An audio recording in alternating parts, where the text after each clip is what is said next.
karena memang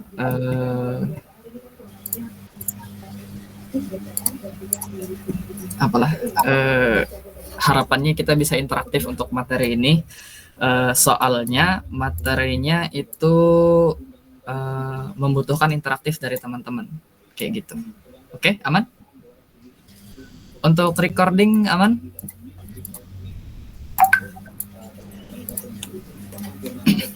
Oke, sebelum memulai kegiatan kita pada hari ini, ada baiknya kita berdoa. Semoga apa yang kita lakukan pada hari ini bermanfaat, baik untuk sekarang ataupun untuk nanti. Berdoa dimulai.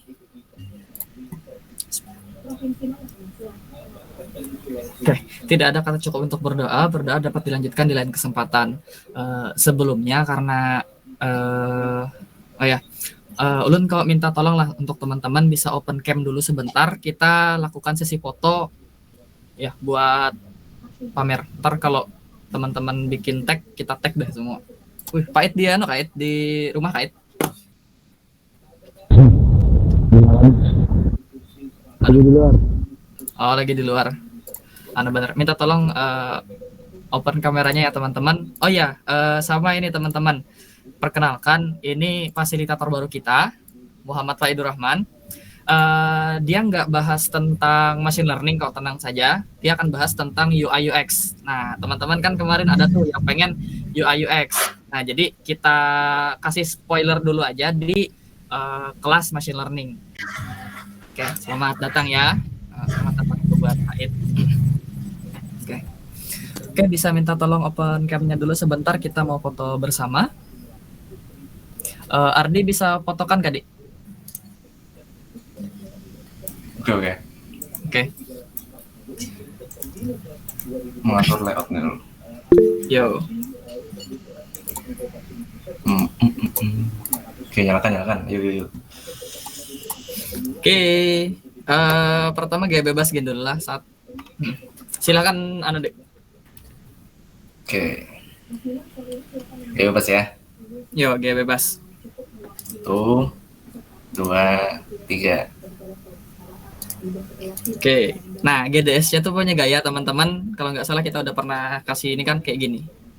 Nah, developer. Bisa teman-teman. Kalau yang pakai HP bisa sebelah aja kenapa Andri ya? Oke. 1, 2, 3. Oke. Sip. Thank you untuk foto-fotonya. Kita coba lanjut ke materi ya teman-teman. Bentar. Bukanya kayak gini aja tadi. Oh, ini share screen. Window. Nah. Oke. Slide-nya kelihatan loh. Terlihat Bang. Oke, makasih. Nah, kemarin kita belajar tentang Python dan jujur pada waktu materi Python sedikit banyaknya ulun yakin mungkin beberapa teman-teman itu nggak paham sama sekali. Tapi nggak apa-apa teman-teman. Python itu hanyalah satu alat gitu, bahasa yang bisa kita masukkan ke dalam konsep machine learning. Teman-teman bisa kok pakai yang lain. Pakai bahasa pemrograman yang lain maksudnya. Ada banyak tutorial. Nah, di sini kita akan membahas tentang pengenalan apa sih machine learning itu. Sebelumnya, teman-teman mungkin sudah familiar sama video ini. Bisa kita play ya. Semoga suaranya masuk. Masuk ya suaranya. Suaranya masuk lah.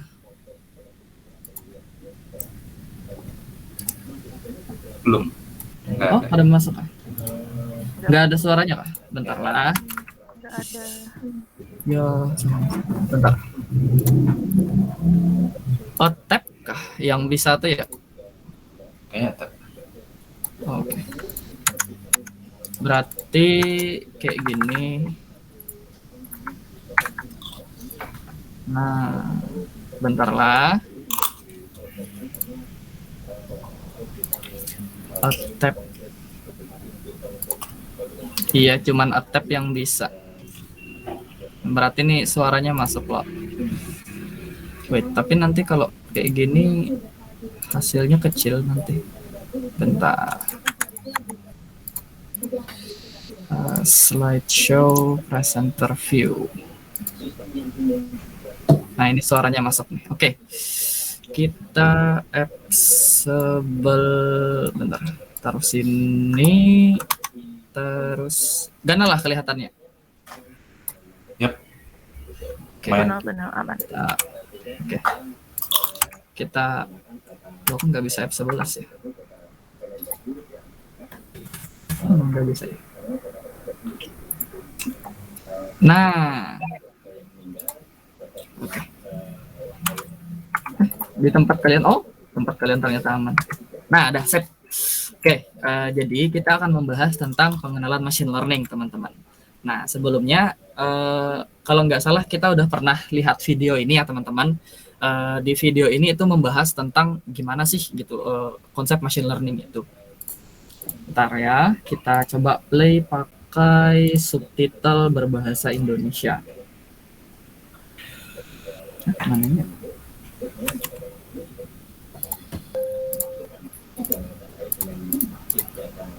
Subtitle auto translate-nya udah bagus banget sama. Ini Indonesia. Oke, nah lah. Our ability to learn and get better at tasks through experience is part of being human. When we're born, we know almost nothing and can do almost nothing for ourselves. But soon, we're learning and becoming more capable every day. But did you know that computers can do the same? Machine learning brings together statistics and computer science to enable computers to learn how to do a given task without being programmed to do so. Just as your brain uses experience to improve at a task, so can computers. Say you need a computer that can tell the difference between a picture of a dog and a picture of a cat. You could begin by feeding it images and telling it, this one's a dog, that one's a cat. A computer program to learn will seek statistical patterns within the data that will enable it to recognise a cat or a dog in the future. It might figure out on its own that cats have shorter noses and that dogs come in a larger variety of sizes, and then represent that information numerically, organising it in space. But, crucially, it's the computer, not the programmer, that identifies those patterns and establishes the algorithm by which future data will be sorted. One example of a simple yet highly effective algorithm is to find the optimal line separating cats from dogs. When the computer sees a new picture, it checks which side of the line it falls on and then says either cat or dog. But of course there can be mistakes. The more data the computer receives, the more finely tuned its algorithm becomes, and the more accurate it can be in its predictions. Machine learning is already widely applied. It's the technology behind facial recognition, text and speech recognition, spam filters on your inbox, online shopping or viewing recommendations, credit card fraud detection, and so much more. At the University of Oxford, machine learning researchers are combining statistics and computer science to build algorithms that can solve more complex problems more efficiently, using less computing power. From medical diagnoses to social media, the potential of machine learning to transform our world is truly mind-blowing. To find out more about machine learning, visit oxfordsparks.ox.ac.uk, follow us on Twitter, and find us on Facebook. Oke. Nah, dari video tadi, kira-kira ada nggak sih dari teman-teman yang ingin mendeskripsikan apa sih machine learning itu? Oke, silakan. Ada yang mau? Kita coba supaya lebih interaktif ya. Jadi nggak apa-apa kok. Kita di sini nggak ada yang salah. Oke.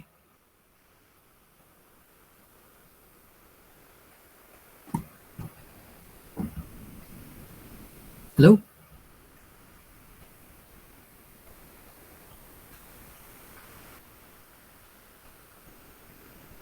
Guys, ada yang mau coba? Oke, silakan Salsabila. Tes. Oke, Ini suara Ulun kedengeran? masuk. Oke, kalau dari Ulun sih, secara umumnya kalau dari video sama yang pernah Ulun ketahui, machine learning itu sendiri salah satu cabang dari kecerdasan buatan, yang mana itu secara singkatnya, kalau bahasa Indonesianya itu pembelajaran mesin kali ya, Hmm. yang mana dari videonya mengklasifikasikan antara antara objek kucing sama anjing gitu sih Oke. dari Ulun. Oke, makasih ya, Salsabila. Nah, jadi seperti kata teman kita tadi, nah jadi machine learning itu salah satu contohnya ya teman-teman, itu adalah ternyata si komputer itu bisa membedakan yang mana yang gambar anjing, yang mana yang gambar kucing. Kayak gitu.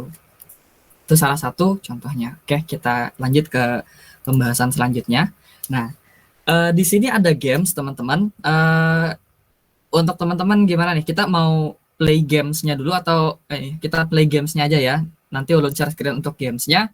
Teman-teman bisa bantu gambarnya seperti apa. Bentar. Oke, yang kelihatan yang itu ya. Kita share screen untuk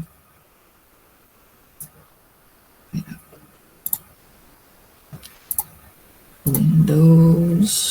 Wait, bukan Windows. Layar entire screen, layar 2. Nah, jadi ini gamenya teman-teman. Untuk mungkin teman-teman bisa nyoba. Ini linknya ulun kirim. Kita kirim di sini ya. Nah, teman-teman bisa akses di sana.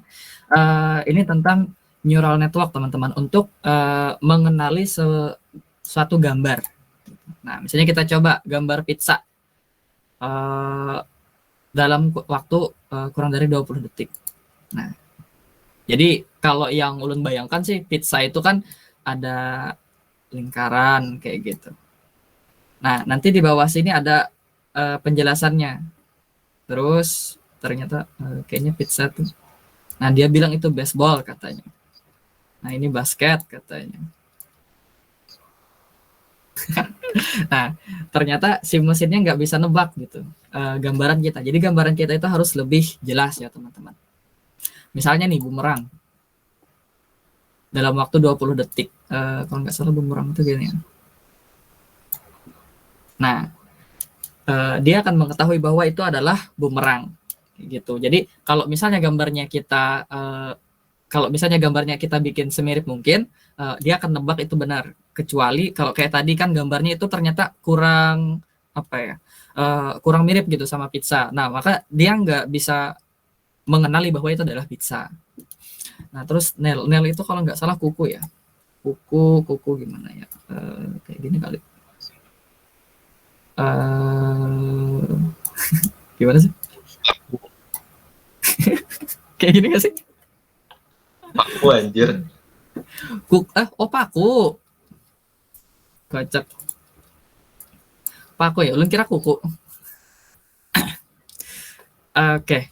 Nah, kira-kira seperti itu ya teman-teman. Teman-teman bisa mainkan juga di ini. Di tempat teman-teman. Nah, tadi dia bilang skateboard. Oke, wait. Nah, misalnya skateboard gimana sih? Kayak gini kali ya. Nah, dia bisa ngedebak bahwa itu adalah skateboard.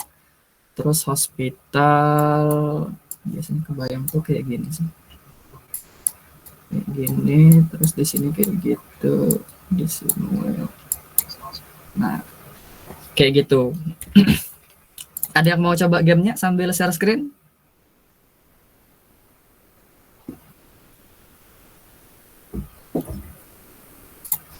Oke, ada yang mau coba gamenya guys? Sambil share screen ini ada 6 pertanyaan, ada 6 pertanyaan, kita bisa selesaikan gamesnya dulu atau kita lanjut aja ke pembahasan selanjutnya. Kalau yang pengen lanjut silahkan raise hand aja. Oke, lanjut ya. Nah, oke.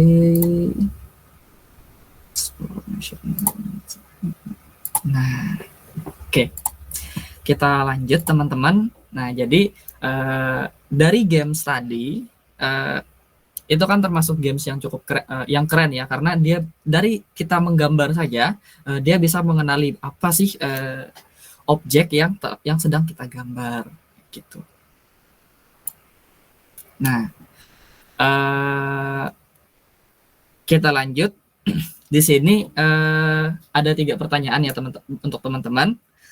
Yang pertama, bagaimana kira-kira game tersebut bekerja? Ada yang mau menjelaskan terkait bagaimana sih game tersebut bisa bekerja gitu? Kita hanya lewat menggambar saja, terus si robotnya itu atau si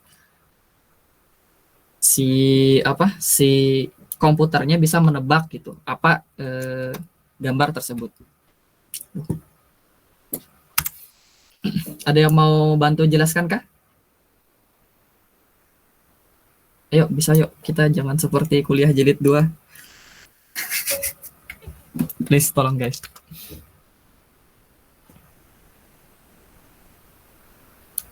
Oke, kita nggak akan lanjut kalau yang ini. Kita nggak akan lanjut. Teman-teman bisa kok tebak aja, nggak apa-apa. Karena nggak ada yang salah. Oke, silahkan Lista. Lista ya yang duluan. Oke. Pengetahuan ulun kayaknya tuh gamenya tuh bekerja bisa nebak dari gambar kita tuh, karena sebelum itu kayak sudah ada yang gambar-gambar juga kan, sudah dikasih data-data gitu, gambaran misalnya gambaran roti kayak gimana gitu-gitu. Jadi kayak dengan fitur-fitur yang ada di roti itu dengan gambaran kita tuh disamakan gitu. Nah, Pengetahuan ulun kayak gitu. Oke, terima kasih Lista yang udah bantu jelasin. Nah, benar kata Lista teman-teman. Jadi si mesinnya tadi atau website itu tadi, game itu tadi, dia udah punya tuh macam-macam datanya. Dia udah punya fitur-fitur tadi ya. Oke. Nah, ini nih kuncinya ya teman-teman. Jadi dari sana itu misalnya nih yang ada di gambar saat ini kan yang teman-teman lihat itu adalah gambar carrot itu wortel. Nah, gambar wortel. Jadi sebenarnya di belakang layarnya dari si mesin itu mereka udah punya macam-macam wortel teman-teman.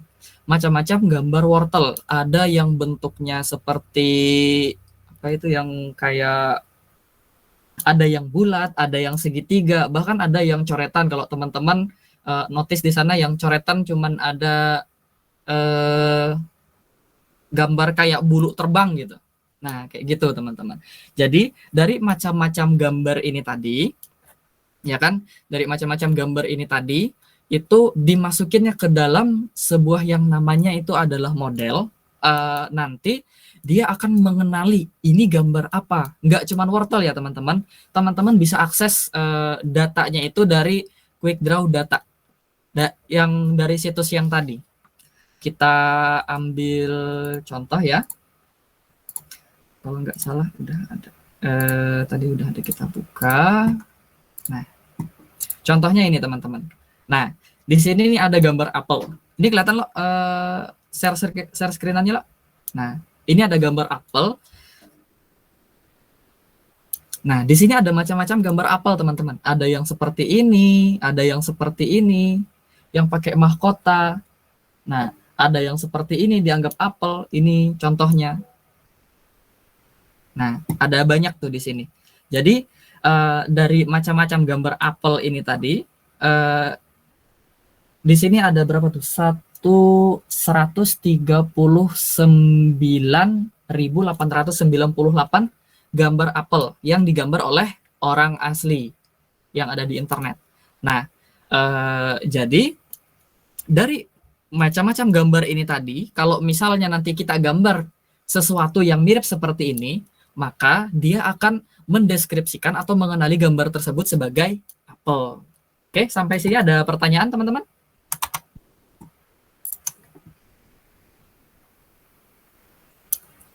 Gimana? Ada pertanyaan sebelum kita lanjut ke bagian selanjutnya? Oke, dari Gina nggak ada ya. Oke, dari Ridra cukup. Kita lanjutkan lagi. Nah, ini dia. Oke, kita lanjutkan ya. Selanjutnya, ini adalah tentang traditional programming sama machine learning. Nah, mungkin teman-teman itu sudah pada mengetahui itu. Udah pada familiar tentang traditional programming, di mana kita itu mulai sesuatu yang ada ujungnya, yang ada tujuannya. Kita tulis atau kita bikin satu program itu atau satu aplikasi itu menggunakan aturan-aturan, teman-teman. Nah, terus kita uji dari aturan itu untuk menyempurnakan program tersebut. Misal nih, Tadi kan ada contohnya itu carrot ya. Oke. Misal nih, kita ingin mendeskripsikan tentang tentang wortel. Nah, misalnya kita deskripsikan kepada orang yang benar-benar belum tahu apa itu wortel. Kita akan mendeskripsikannya mungkin seperti ini. Kalau misalnya warnanya orange, mungkin dia wortel. Kalau misalnya bentuknya segitiga, mungkin dia wortel. Kalau misalnya dia mempunyai daun di atasnya, mungkin dia wortel. Nah, seperti itu. Jadi, ini adalah traditional programming atau rule-based programming, di mana program itu diatur secara manual gitu. Jadi kita yang menentukan apa ya namanya? Menentukan aturan-aturannya atau sifat-sifatnya. Misalnya ada orang yang berjalan jika kecepatannya lebih dari 2 meter per second, maka dia sedang berjalan. Kira-kira seperti itu. Oke. Selanjutnya. Nah, terus bagaimana sih kalau machine learning? Kalau machine learning dalam membuat sebuah aplikasi, yang sebelumnya kan kita tadi pakai rules gitu, pakai aturan. Nah, kalau machine learning ini agak beda, teman-teman. Jadi daripada si programmer itu membuat aturan-aturan yang banyak tentang, kalau di sini contohnya adalah wortel, daripada programmer bikin aturan-aturan yang banyak tentang wortel, misalnya jika dia berbentuk segitiga, maka dia adalah wortel, jika dia berwarna orange dia wortel, jika dia punya daun dia wortel. Padahal kan gambar wortel kan enggak selalu berbentuk segitiga misalnya. Nah, jadi mereka kumpulkan banyak data. Misalnya di sini ya teman-teman, itu ada 2, 4, 6, 8, 10. Ada 10 data. Nah, terus dari 10 data itu dia masukkan ke dalam yang namanya model, teman-teman. Nah, baru di sana dia deskripsikan bahwa itu adalah wortel. Jadi di sini basisnya adalah data, teman-teman. Nah, semakin apa sih batasannya si machine learning itu? Jadi machine learning itu akan bagus kalau datanya bagus. Nah, jadi semakin bagus datanya, semakin bagus juga machine learningnya, semakin mudah dia mengenalinya. Misalnya gambar wortel tadi, semakin bagus gambar wortelnya dan semakin akurat gambar wortel yang kita masukkan ke dalam modelnya, maka machine learning si model kita itu tadi itu akan semakin mudah mengenali wortel dari dunia nyata. Oke, mulai agak kebakar teman-teman, tapi kita harus lanjut lagi ya. Ada masih beberapa slide lagi. Misal nih, gimana sih contoh semakin bagus datanya? Misalnya kayak gini, jika kita gambar wortel, semua wortel itu adalah segitiga, bentuknya segitiga kayak gitu, segitiga gitu ya kan? Terus ada daun misalnya. Nah, maka kalau misalnya semua gambarnya seperti itu, maka dia nggak akan bisa mengenali wortel dengan bentuk lain, seperti yang ada pada gambar yang di sebelah kanan itu ya teman-teman. Nah, dia nggak akan bisa nebak bahwa itu adalah wortel gitu, kalau misalnya semua gambarnya adalah segitiga. Kayak gitu. Nah, sampai sini ada pertanyaan lagi teman-teman? Kalau bisa open mic aja lah, soalnya Ulun perlu pindah-pindah ini. Nah, oke. Pindah-pindah slide ya, pindah-pindah tab. Oke, ada pertanyaan?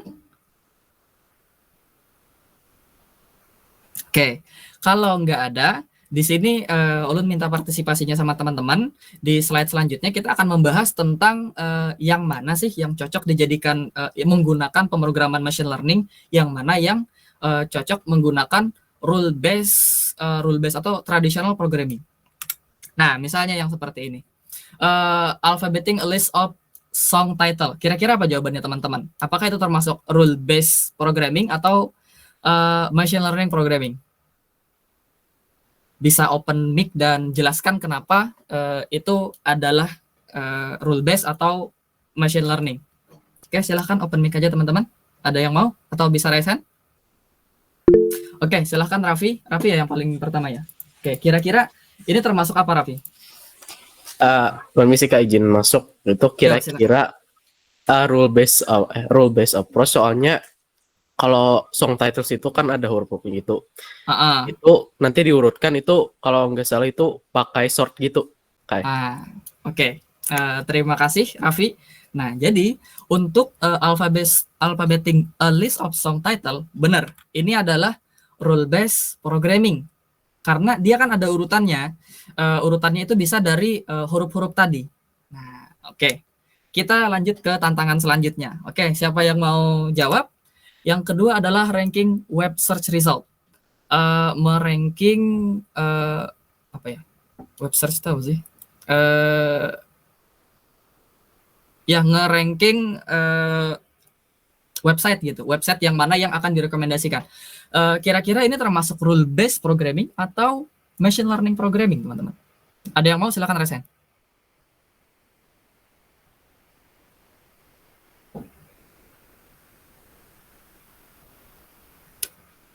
Ayo, silakan resen ya.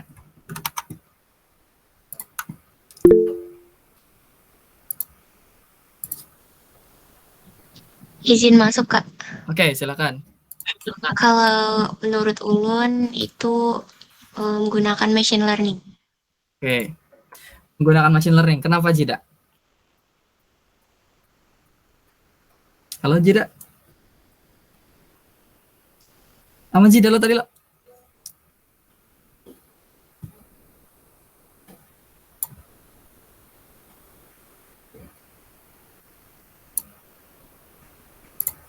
Halo Jida, kenapa jadi ini disebut machine learning gitu? Kenapa dia harus menggunakan machine learning?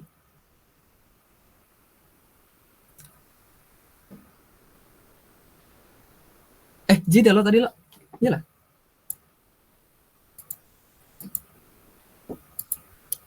Halo?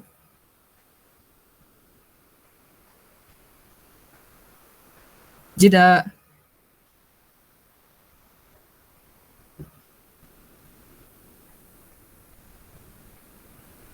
Halo Jida. Oke, ada teman yang lain yang mau membantu. Jadi jawabannya tadi adalah dia menggunakan machine learning. Kira-kira kenapa teman-teman? Silakan raise hand atau langsung open mic, nggak apa-apa.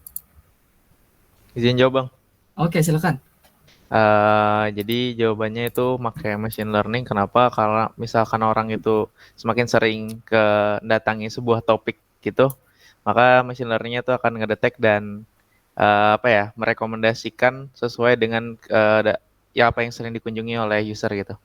Oh, oke. Terima kasih Reidra. Nah, untuk yang ranking web search result, nge-searching itu dari misalnya kita dari Google gitu. Ini di sini tergantung ya teman-teman.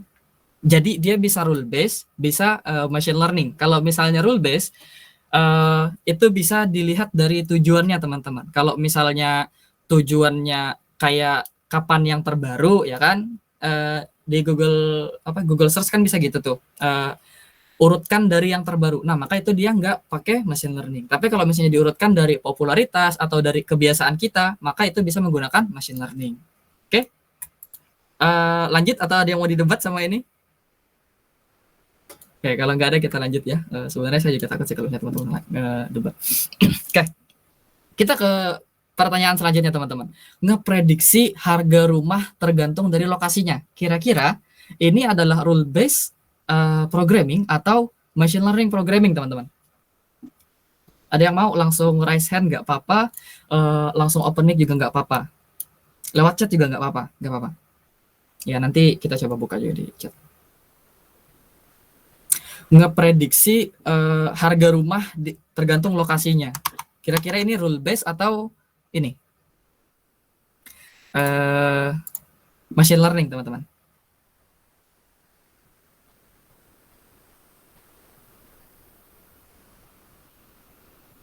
Ya, ada yang mau jawab? Ada berapa pertanyaan lagi ya teman-teman?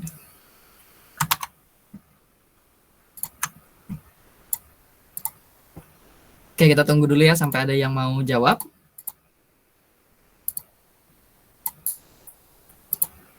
Masih ada dua pertanyaan lagi setelah ini. Ayo, bisa ya? Kira-kira ini termasuk machine learning atau rule based?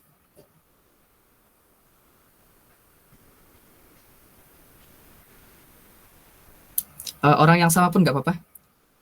Silakan.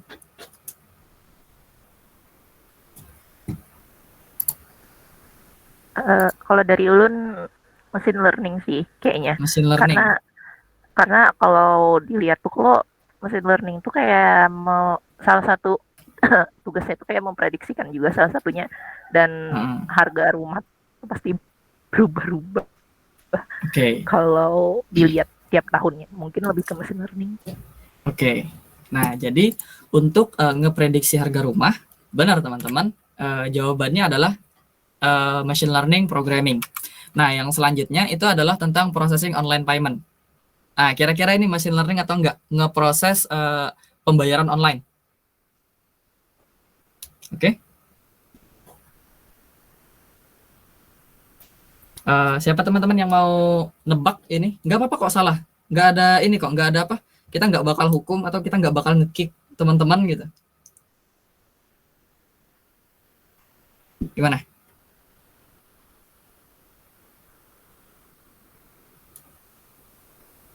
Di chat nggak apa-apa, atau di raise hand juga nggak apa-apa.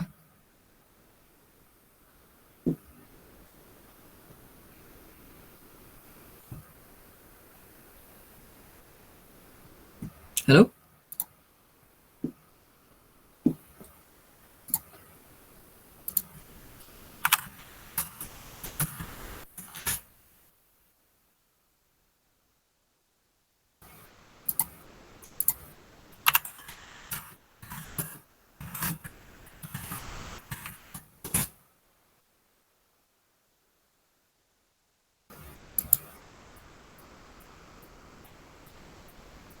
Dari ulun lagi machine learning sih, tapi Machine learning ya? mau jawab apa alasannya. Oke.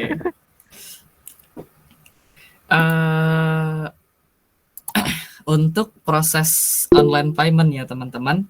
Oke, dari Oling, rule based approach, karena online payment harus terstruktur dan harus sesuai stepnya. Nah, untuk yang benar itu jawabannya ini adalah rule based approach. Salsabila. Kenapa? Benar kata Oling, itu ada dia harus terstruktur, kecuali ada kasus khusus ya, misalnya kasus penipuan. Nah, kalau penipuan baru itu termasuk di machine learning. Jadi ada kasus-kasus khusus dari online payment itu yang itu termasuk machine learning atau rule based. Tapi secara umum itu adalah rule based. Oke? Nah, selanjutnya ini pertanyaan terakhir, mengklasifikasikan objek dalam foto. Ayo, kira-kira jawabannya apa? Oke, silahkan Amazida. Kalau menurut ulun machine learning, Kak. Machine learning. Karena untuk mengklasifikasi gambar itu kalau misalkan pemrogramannya menggunakan rule base, itu terlalu panjang dan sangat ribet. Jadi mending mesinnya saja yang belajar untuk mengklasifikasikan gambar. Oke. Itu Kak, makasih. Oke, makasih Amazida. Nah, untuk mengklasifikasikan foto, jawabannya adalah machine learning. Benar kata Zida tadi. Jadi terlalu banyak variabel di sana, terlalu banyak aturan-aturannya. Apalagi kan ini gambar gitu, gambar 2 dimensi, itu terlalu banyak gitu. Kalau misalnya kita deskripsikan pakai kode manual. Nah, maka untuk mengklasifikasikan foto itu adalah machine learning, teman-teman. Oke, ini resumenya teman-teman.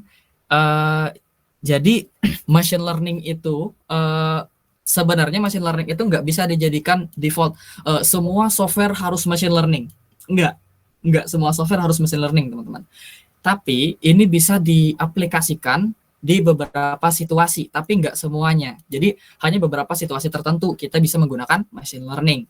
Seperti yang sebelumnya tadi, mengurutkan, ngapain kita pakai machine learning ya kan? Kalau misalnya bisa kita lakukan secara rule based gitu. Nah, perbedaannya kalau rule based itu dia terdefinisikan, aturannya itu terdefinisikan. Misalnya kayak yang wortel tadi, misalnya jika bentuknya segitiga maka dia wortel, jika warnanya orange maka dia wortel. Nah, dia ada ini, ada aturan yang kita definisikan. Kalau machine learning enggak, dia belajar dari data, teman-teman. Tadi kan ada banyak tuh macam-macam gambar wortel.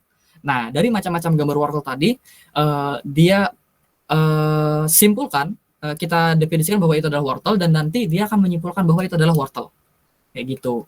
Terus untuk improvement, untuk pengembangannya juga berbeda, teman-teman. Kalau misalnya rule based approach, itu dia kalau misalnya mau dikembangkan lagi, maka algoritma yang akan bertambah. Kalau misalnya si machine learning, maka itu datanya. Jadi semakin banyak datanya, maka dia akan semakin berkembang si machine learning itu. Oke, sampai sini ada pertanyaan dulu. Karena kayaknya makin ke belakang kita mungkin makin akan panas kali. Enggak juga sih. Masih ringan kok. Insya Allah masih ringan. Oke, ada pertanyaan?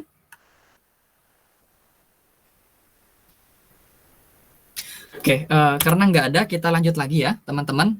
Nah, machine learning itu punya banyak peluang ya, teman-teman, untuk bikin sebuah aplikasi.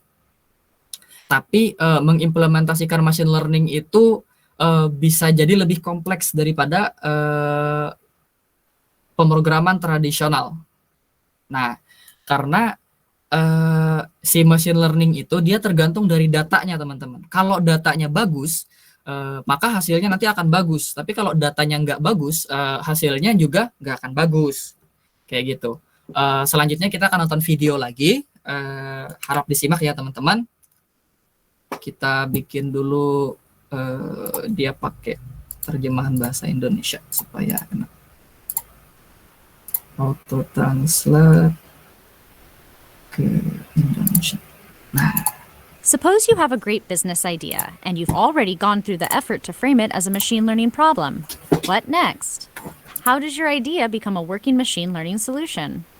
The process has 3 phases: data, modeling, and production.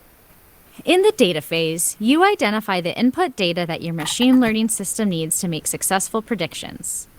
Data may come from databases, log files, web pages, and even other machine learning systems. Once you identify data inputs and sources, you use statistical tools to draw insights about the data. The better you know your data, the more useful hypotheses you can make. Data rarely comes in an ideal state. Data needs to be collated, possibly by joining different data sources, and cleaned for the machine learning model to work optimally. Cleaner data results in better predictions. For a machine learning problem, you start with the input data and convert it into features. Features are key properties of the data. For a supervised machine learning problem, you transform the outcome into labels. Labels represent the intended output of the machine learning system. Joining data sources, cleaning the data, and engineering the features and labels takes time. Plan on spending a large portion of your time in the data phase.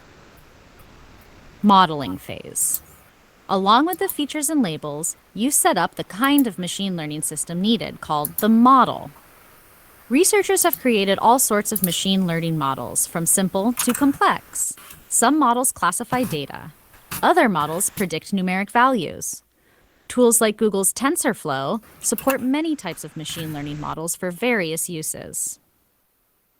Before a model can make predictions, it needs training, which is like sending the model to school. First, there are lessons to learn from the data. Along the way, there are quizzes to check knowledge and correct any misunderstandings. In the end, there's a final exam. When training the model, you split the data into 3 sets: training, validation, and test. The training set corresponds to lessons. Here, the model processes data for the first time. It starts to infer patterns in the data to help make predictions. After you've trained the model once, you quiz it using the validation set. Based on how well the model does on the quiz, you may decide to adjust the model settings, or hyperparameters, which are like dials and switches for changing the model's behavior, and retrain the model again to give it the quiz again. The goal is to iteratively find settings that provide the best model quality on the validation set. When the model meets your success criteria, it's time for the final exam. Feed your model the test set. If the model predicts well, it passes the course and is ready for real use. Once your ML system is ready for the world, it's time to move the system into production. For starters, your system may need integration into a product. You need to figure out what this integration looks like and whether your model interacts with users. Models may need retraining on a regular basis with new data. to pick up on new patterns or trends. This training could come from new data sets or from interactions with users. The system needs monitoring. This means tracking system outages, errors, data processing volume and speed, and how successfully it predicts results. Machine learning systems also require maintenance. As with any production system, this means fixing bugs, adding features that didn't make it into version 1, and the like. Machine learning specific maintenance could include testing other models and settings to see if performance improves.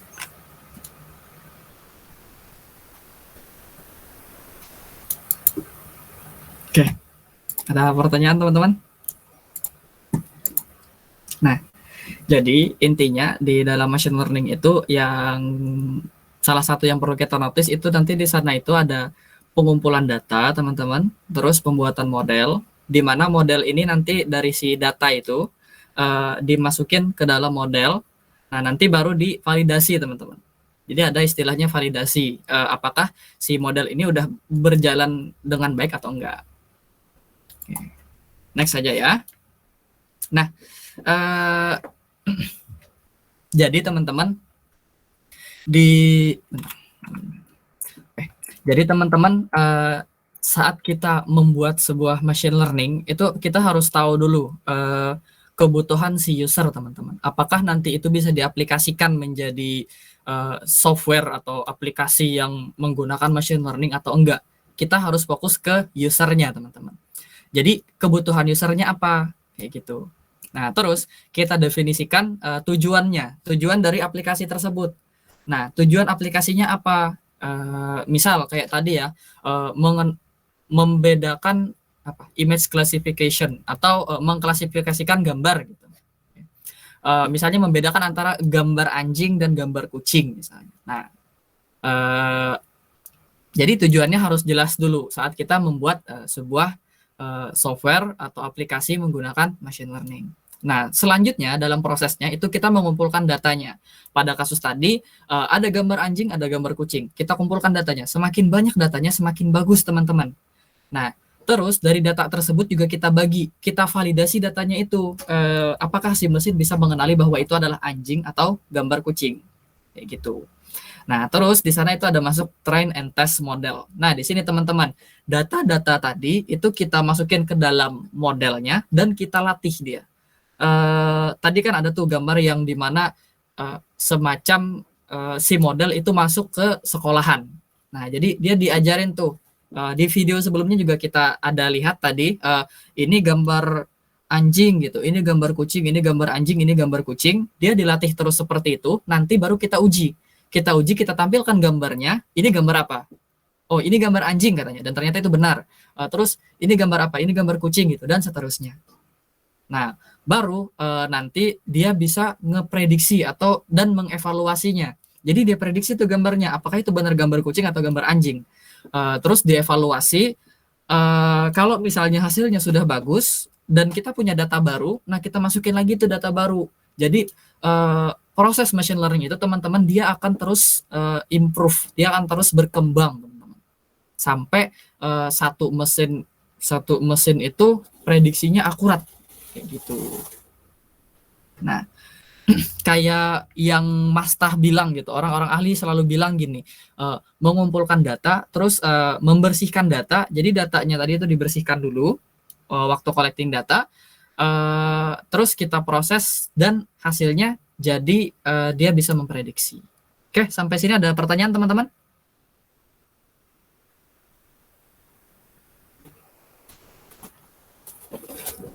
Oke, kalau nggak ada kita bisa lanjut ya. Semoga kepala teman-teman masih nggak kebakar. Kita nonton video lagi, karena mereka lebih bagus untuk menjelaskan daripada saya. Kita bikin penerjemahnya adalah bahasa Indonesia dulu. Tadi terjemahannya bahasa Indonesia loh.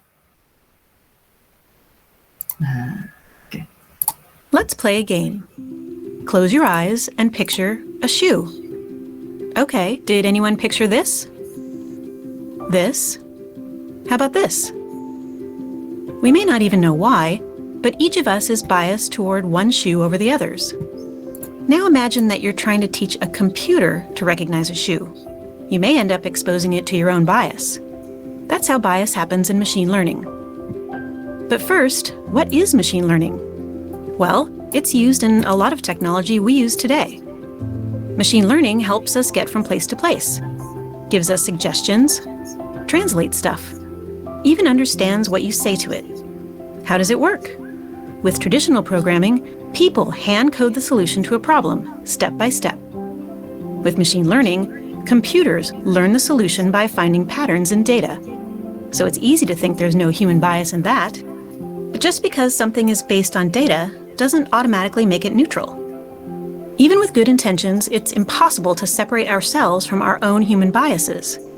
So our human biases become part of the technology we create in many different ways. There's interaction bias, like this recent game, where people were asked to draw shoes for the computer. Most people drew ones like this. So as more people interacted with the game, the computer didn't even recognize these. Latent bias. For example, if you were training a computer on what a physicist looks like, and you're using pictures of past physicists, your algorithm will end up with a latent bias, skewing towards men. And selection bias. Say you're training a model to recognize faces. Whether you grab images from the internet or your own photo library, are you making sure to select photos that represent everyone? Since some of our most advanced products use machine learning, we've been working to prevent that technology from perpetuating negative human bias. From tackling offensive or clearly misleading information from appearing at the top of your search results page, to adding a feedback tool on the search bar so people can flag hateful or inappropriate autocomplete suggestions. It's a complex issue and there's no magic bullet, but it starts with all of us being aware of it so we can all be part of the conversation. Because technology should work for everyone.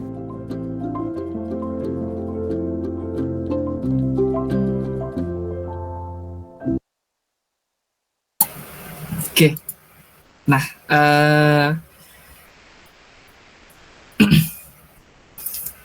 thank you buat videonya. Nah, jadi ya teman-teman,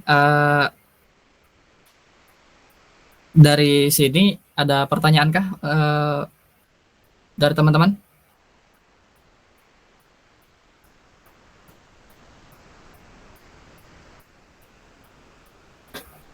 Oke, kayaknya belum ada pertanyaan ya. Jadi dari yang tadi itu, teman-teman bisa bayangkan misalnya seperti sepatu tadi ya, di mana orang bisa mikir ini, kalau misalnya kita membayangkan suatu sepatu, ada yang mikir ada sepatu boot gitu, ada sepatu cats, ada sepatu olahraga dan lain-lain. Nah itu kan beda-beda ya teman-teman. Karena dia beda-beda, setiap orang pikirannya itu beda-beda. Nah kayak gitu juga tuh di machine learning, di mana tapi semuanya itu sama-sama mendeskripsikan bahwa itu adalah sepatu, kayak gitu. Jadi di situ nanti ada yang namanya bias seperti yang dijelaskan pada video tadi. Oke, kita lanjut ya. Wah, ada video lagi. Oke, kita nonton video lagi saja. Kita terjemahkan dulu. Ya, nggak bisa dong pakai. Oh, ada. Auto translate Indonesia. Machine learning systems require lots of data to make successful predictions. What happens when that data is sensitive, such as people's names, credit card numbers, or medical histories? Sometimes, sensitive data is needed to train a model so it can make accurate predictions. But at the same time, this data must be carefully protected. This is the challenge of machine learning privacy. Let's look at an example. Suppose you create a machine learning model to diagnose illnesses based on a person's symptoms. Someone who reports a stuffy nose and a cough might receive the diagnosis the common cold, whereas someone else with the same symptoms plus a high fever might be diagnosed with the flu. Plenty of other factors might influence the diagnosis too. Does the patient have a medical history of similar symptoms? Did she recently travel to another country or spend time on a farm with livestock? Are other family members or roommates sick at the same time? To train this model, you could feed it information about thousands of people and their symptoms, medical records, and demographic information. This data includes plenty of personal information that needs to be kept private. In addition, the data sets involved might contain other private information not directly relevant to medical diagnosis, such as patient contact information or the credit card numbers used to pay healthcare providers. What steps should you take to protect user privacy? Step 1 is to gather and select only the data that your ML system needs to achieve its goal. The less private data you have in the first place, the less you need to protect. This might seem like common sense, but it takes effort. It's easier to copy a whole database than to spend hours removing the parts that you don't need. Step 2 is to identify any data in your datasets that may be sensitive. For example, people's names, addresses, telephone numbers, email addresses, government ID numbers, and other personally identifiable information, or PII, should be kept private. Another type of private information is user-generated content, such as email messages, YouTube videos, blog posts, and any other content created by known individuals.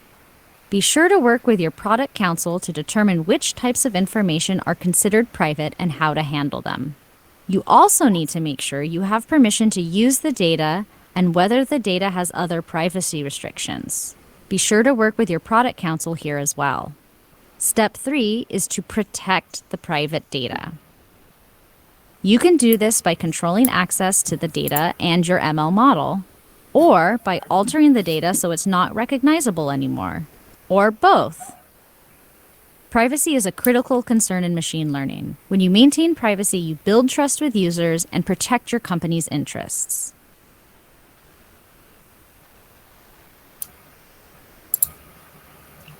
Oke.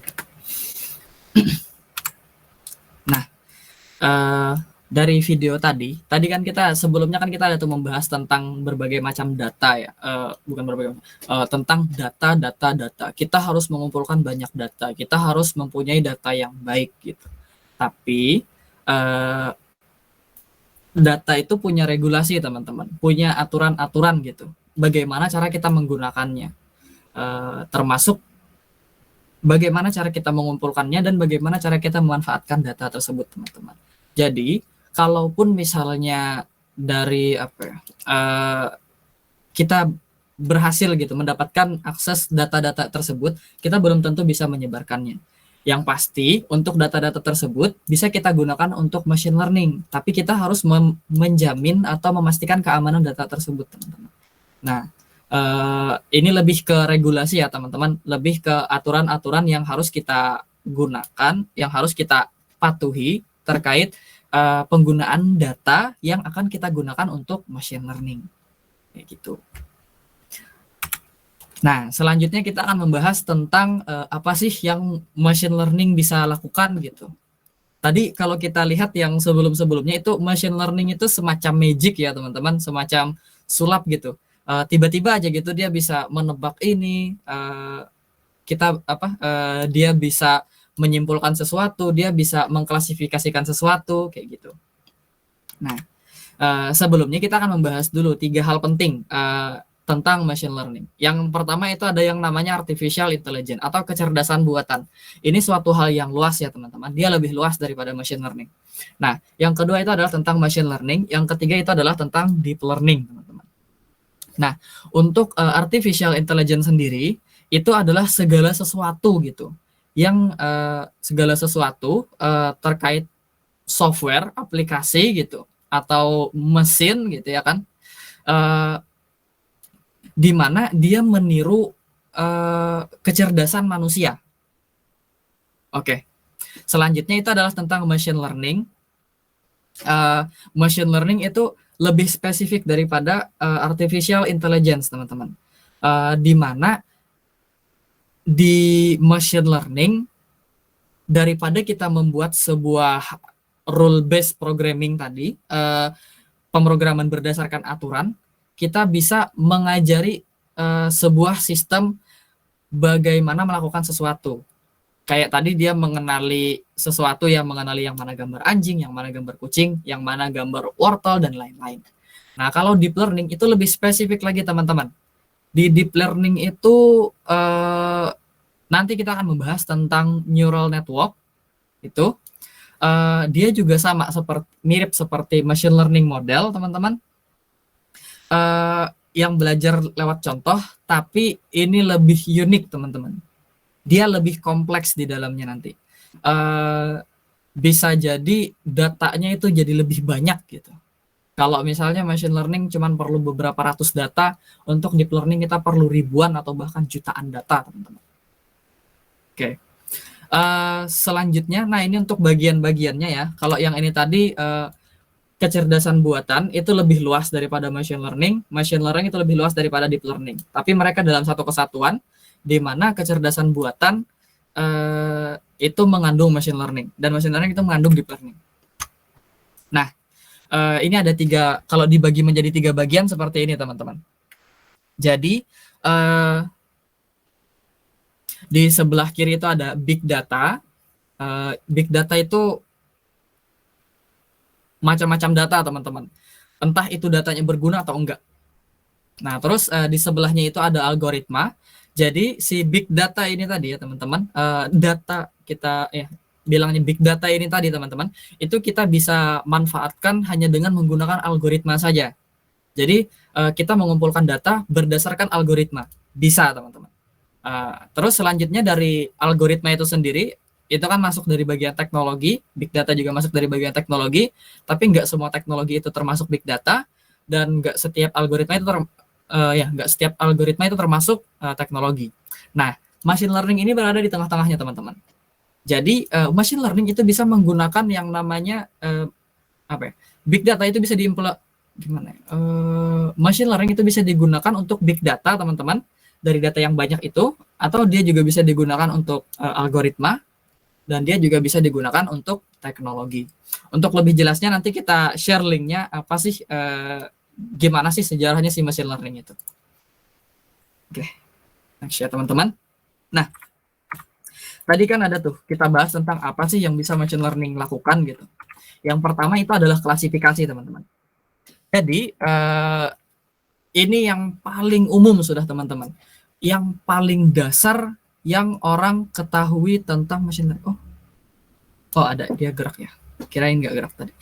Tentang si machine learning itu adalah klasifikasi teman-teman, di mana dia bisa membedakan atau mengklasifikasikan sesuatu berdasarkan sifatnya. Nah, misalnya di sana ada gambar singa ya teman-teman. Nah, kalau misalnya dia di hutan, maka dia singa. Terus kalau dia mamalia, mungkin dia singa. Kayak gitu. Jadi dia bisa mengklasifikasikannya. Sifat-sifat singa seperti apa gitu. Kita masukin data tentang singa. Nah, nanti dia akan bisa mengklasifikasikannya. Itu yang pertama teman-teman. Dia bisa mengklasifikasi. Selanjutnya dia juga bisa regresi. Di mana ini lebih ke melakukan pendekatan teman-teman. Jadi dari macam-macam data yang ada, dia akan lakukan pendekatan di mana satu titik itu mendekati data-data yang lain. Kalau di sini contohnya itu Google Maps teman-teman. Jadi Google Maps itu menerapkan si regresi ini tadi teman-teman. Nah, selanjutnya itu adalah nge-clustering. Coba teman-teman lihat itu gambarnya gerak-gerak ya. Nah, kalau di clustering ini mirip sama klasifikasi teman-teman. Cuman ada bedanya. Di sini itu contohnya itu ini ya, nge-cluster, mengelompokkan antara angka 7 yang pakai versi tulisan tangan sama angka 2. Kayak gitu. Nah, terus machine learning bisa buat apa lagi? Sequence prediction atau ngeprediksi urutan. Teman-teman mungkin biasa menggunakan keyboard yang pakai Google itu. Jadi kan dia ada ini ya, ada saran kata selanjutnya gitu. Pernah nggak pakai yang kayak gitu? Jadi misalnya setelah kita menuliskan huruf B, A, I, terus dia tiba-tiba menambahkan saran huruf selanjutnya adalah K. Nah, ya semacam itu. Jadi atau misalnya kata apa gitu. Nanti dia sarankan, oh apakah kata ini yang Anda maksud gitu. Nah itu termasuk sequence prediction. Jadi ngeprediksi satu urutan. Wait, ya kita reload dulu. Oke, kita refresh. Wah, keulang dong dari awal. Bentar. Oke, masih kelihatan lah. Kita langsung ke slide tipe machine learning sequence. Semoga bisa terlihat. Masih loading. Kok bisa ya bagian ini? Cuman bagian ini yang masih loading. Oke, kalau gitu kita stop sharing, kita ganti share-nya per tab saja.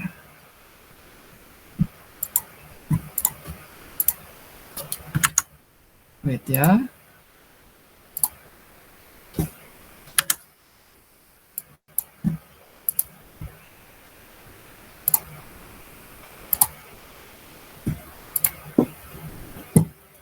Oke. Nggak bisa kayaknya ini ada pelanggaran hak cipta ya. Nah, kayak lah cara hentikan. Bentar, kita coba lagi.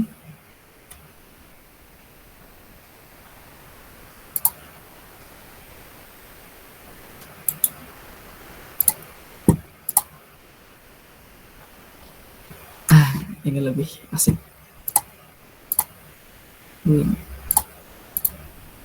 Entire screen layar 2.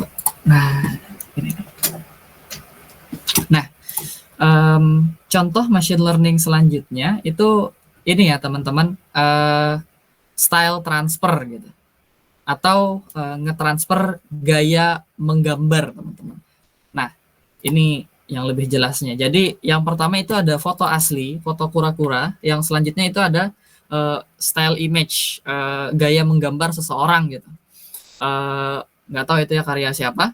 Nah, selanjutnya dia gabungkan teman-teman dari dua tadi, maka akan dihasilkan gambar kura-kura dengan style image seperti yang ini. Nah, ini salah satu dari penerapan machine learning itu bisa melakukan apa aja gitu. Nah, yang terbaru teman-teman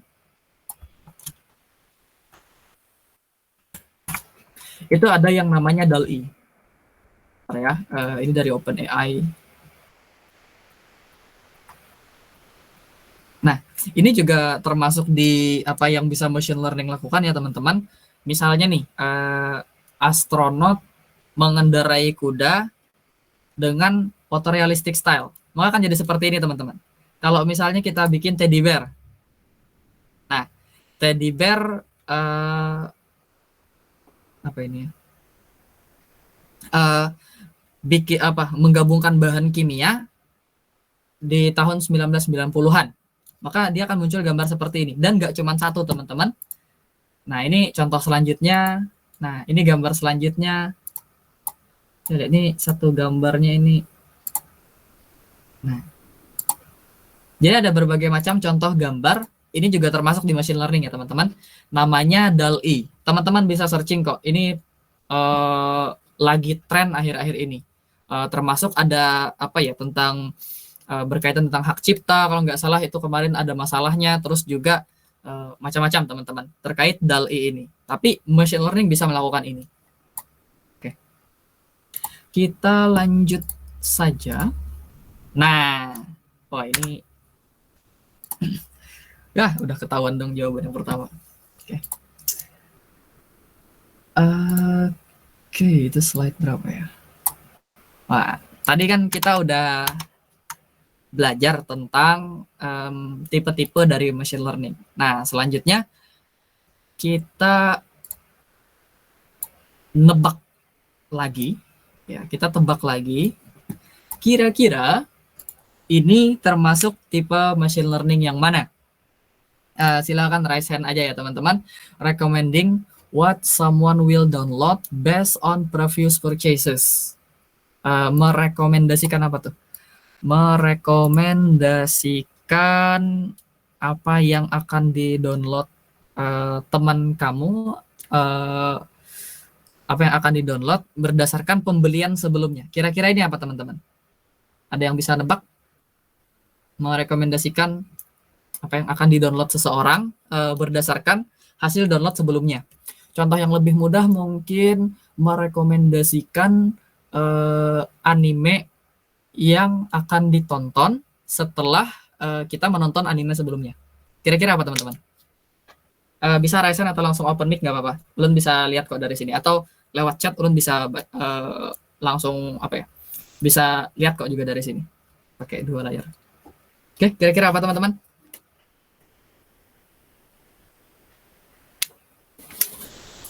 Kata kuncinya adalah rekomendasi.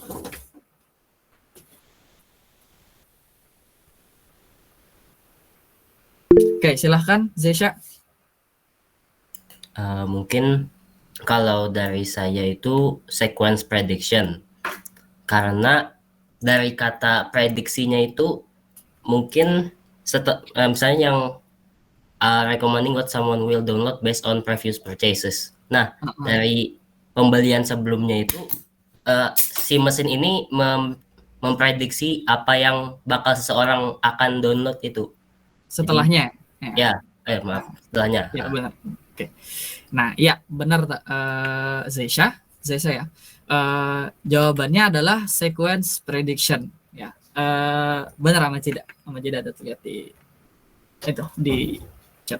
Oke, pertanyaan selanjutnya. Ngelabeli satu email itu adalah spam atau enggak? Oke, ini lebih mudah kayaknya ya dari yang pertama. Silakan apa jawabannya? Klasifikasi, clustering, regression, sequence prediction, style transfer. Oke, classification. Kenapa Andri? Halo Andri, bisa open? Oke, kenapa jadi klasifikasi? Mengklasifikasi antara email yang spam atau enggak gitu. Oke, terima kasih Andri. Nah, benar. Jadi tujuannya itu untuk outputnya itu nanti akan kebagi ya antara ini email spam atau enggak gitu. Nah, makanya dia masuk dalam klasifikasi. Oke, pertanyaan selanjutnya mengidentifikasikan tren apa itu? Among a group of people who have bought a new music release.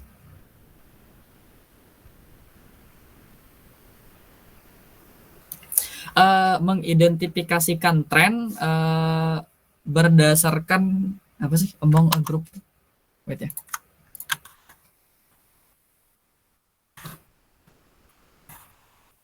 Oh, mengidentifikasikan tren di antara satu kelompok orang saat mereka yang membeli musik terbaru.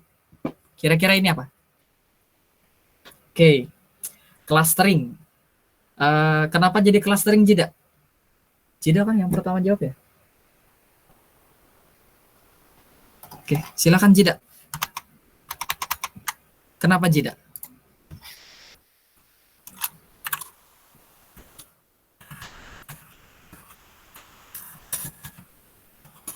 Kalau Jida bisa open mic lah Jida, atau enggak di chat aja nggak apa-apa.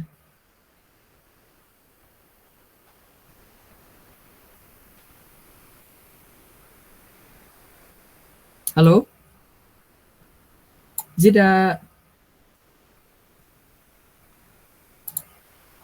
Oke, atau Arya.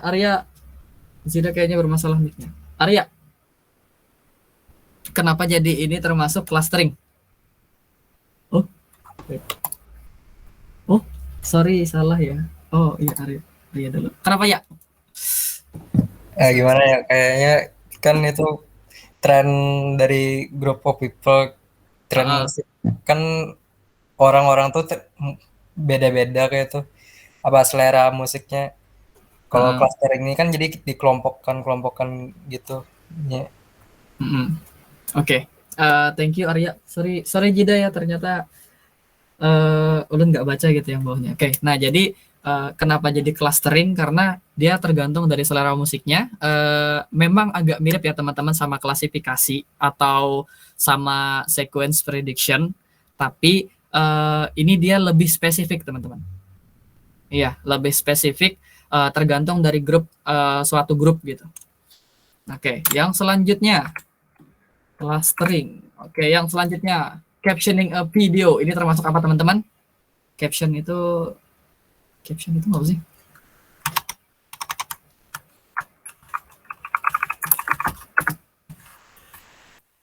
Oh, memberi judul pada video. Oke, ini termasuk apa teman-teman? Sequence prediction. Oke, kenapa jadi sequence prediction, Arya? Ini ngasih judul ya, bukan nge-translate. Captioning video tuh translate juga sih. Oh iya. Ngasih subtitle gitu. Nah ya, ngasih subtitle. Kira-kira nih apa? Kalau sequence prediction kan memprediksi sekuensi. Jadi kata berikutnya itu akan diprediksinya gitu. Kayak, oke. Kan kalau di YouTube tuh kalau yang subtitlenya kosong auto generated gitu kan keluarnya kata per kata gitu. Nah, makanya masuk sequence prediction. Oke. Thank you Arya. Sayangnya jawabannya adalah style transfer. Kenapa? Karena datanya itu beda. Jadi dia di contoh ini itu dari video image itu ditranslasikan ke teks tentang apa yang ada di teks tersebut. Ya, jawabannya style transfer. I'm not sure what that's the answer. Oke, selanjutnya apa itu? Determining workout activity based on phone movement. Nah, ini apa nih? Apa sih determining workout?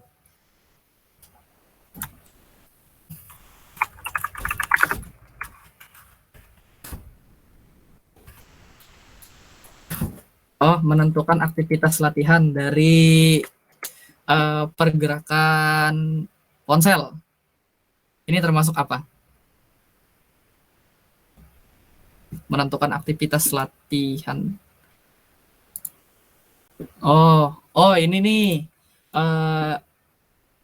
Ya, menentukan aktivitas seseorang berdasarkan perpindahan HP-nya. Kira-kira ini apa, teman-teman? Misalnya, kalau misalnya HP-nya itu gerakannya cepat, nah dia termasuk lari misalnya. Kalau gerakan HP-nya itu naik turun kayak gitu, dia termasuk lompat-lompat gitu. Kalau gerakan HP-nya berpindah juga tapi lebih lambat, itu dia termasuk jalan gitu. Nah, kira-kira ini apa? Klasifikasi, clustering, regression, sequence prediction, atau style transfer? Sorry.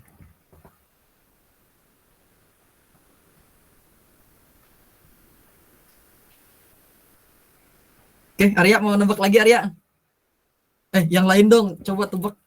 Jangan jadi kuliah jilid 2. Masa aku nggak tahu regression itu yang kayak apa? Ada nggak ya contohnya regresi dari pertanyaannya? Rasa ulun lo regresi kan adalah masalahnya mun regresi itu singkat ulun kayak ada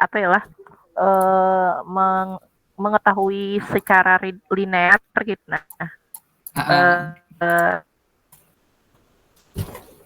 Prediksi apa sih namanya, perpindahan dari setiap penyerun gitu. Oke. Nah, untuk yang ini itu termasuk di klasifikasi. Oke, ada bantahan teman-teman.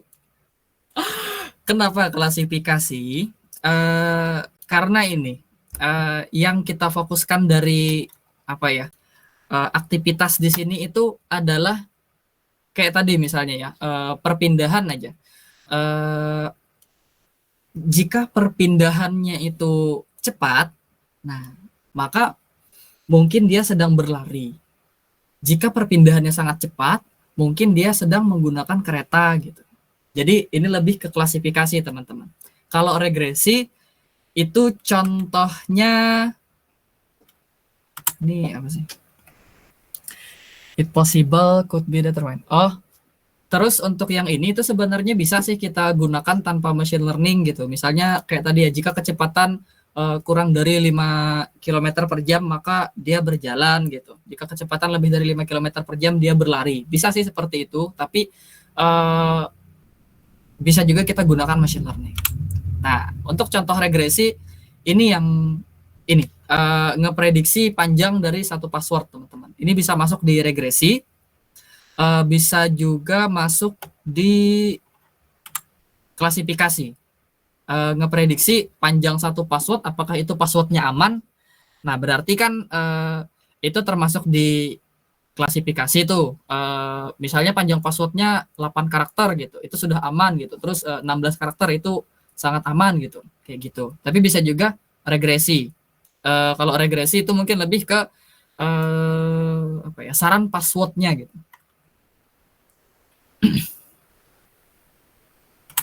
Nah, kalau yang ini teman-teman, mengidentifikasikan gambar terkenal dalam satu foto. Kira-kira apa? Bisa di chat, bisa di langsung ngomong, bisa nggak apa-apa? Atau kita tunjuk ini kah? Kita tunjuk random kah? Yang belum ngomong, oke, Muhammad Basir. Halo Muhammad Basir, ada?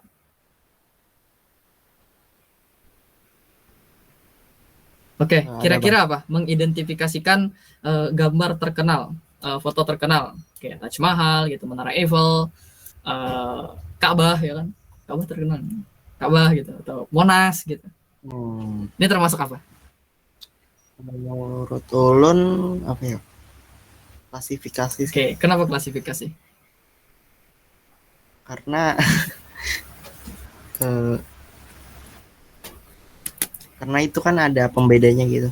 Oke, nah jadi ada pembedanya antara gambar apa tadi ya, gambar Menara Eiffel gitu ya kan, gambar Ka'bah, gambar Taj Mahal gitu, gambar Menara Monas gitu. Nah ini juga ini termasuk klasifikasi.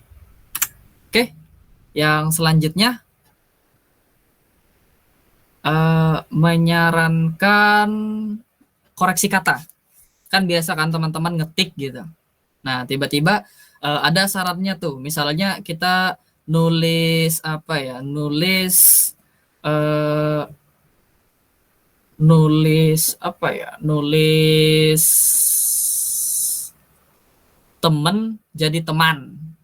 Nah, kayak gitu. Kira-kira apa? Oke, sequence prediction. Arya. Oke. Ada yang lain? Nanti kita tanya kenapa jadi sequence prediction, kenapa jadi yang lain gitu. Kalau ada yang lain, ada yang lain?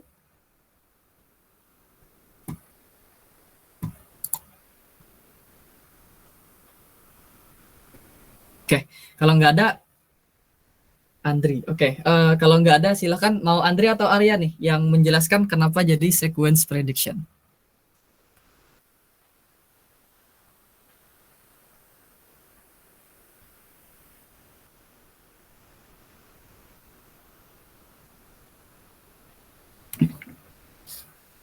Oke, Andri, silakan Andri. Mengapa jadi sequence prediction?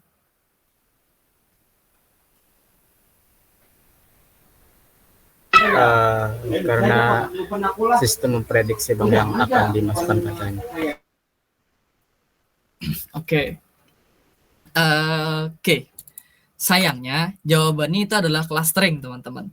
Kalau sequence prediction itu dia menebak apa yang akan ditulis selanjutnya. Kalau misalnya itu jadi sequence prediction. Tapi di sini itu dia menyarankan koreksi kata. Jadi ini adalah clustering karena dia akan ngambil sesuatu kata yang mendekati dari kata yang kita tulis. Makanya ini termasuk dalam clustering, menyarankan kata selanjutnya. Bukan kata selanjutnya, menyarankan kata tersebut ternyata salah gitu. Kayak tadi misalnya teman, yang benar kan teman gitu. Kita tulis temen gitu. Nah, kayak gitu. Jadi ini termasuk dari clustering. Oke, pertanyaan selanjutnya. Menebak kualitas ini apa sih? Oh, menebak nilai kah? Kualitas. Bentar ya, kalau translate dulu. Predicting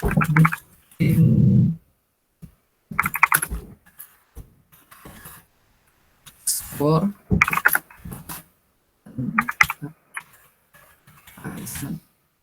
Oke. Oh, memprediksi skor kualitas untuk sebuah iklan. Jadi ya, predicting the quality score for an advertisement. Kira-kira ini apa teman-teman? Ulun mau nyoba siapa lagi yuk?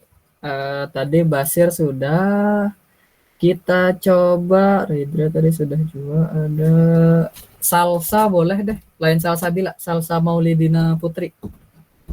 Halo, Salsa ada?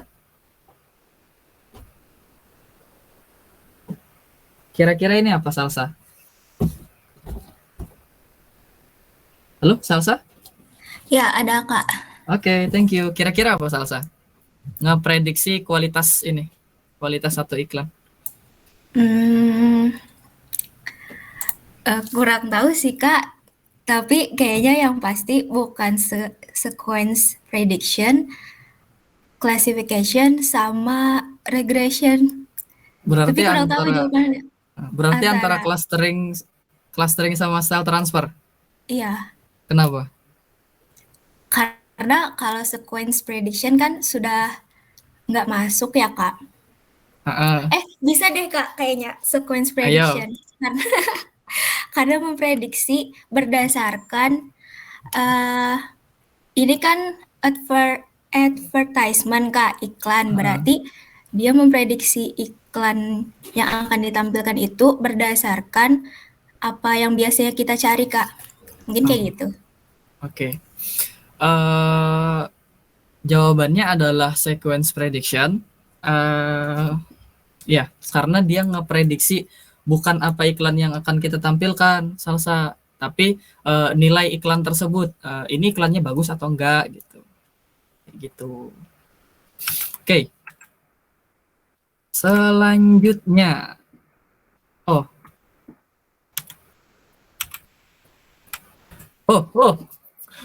Udah kebuka semua. Sudahlah. Oke, berarti selanjutnya kita langsung jelaskan aja.